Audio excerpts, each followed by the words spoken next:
Hey, good morning. This is a quick tutorial how to use this battery charger. I got this tool out of Northern Tools in Jacksonville, Florida. Yeah, I pay, I believe, like $324. I couldn't find any tutorials about how to use this on the little screen. So really quick, I'm gonna show you how to use it.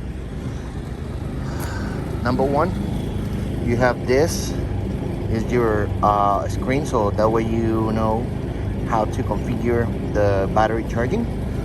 On this side you have the alternator and the voltage in your battery.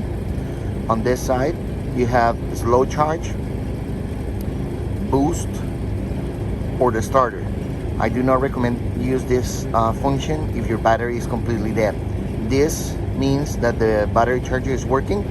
This battery was 12.6.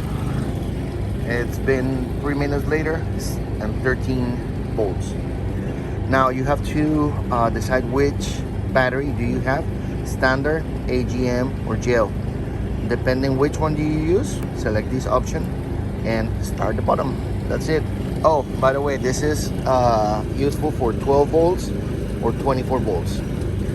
All right, guys, make comments. Bye.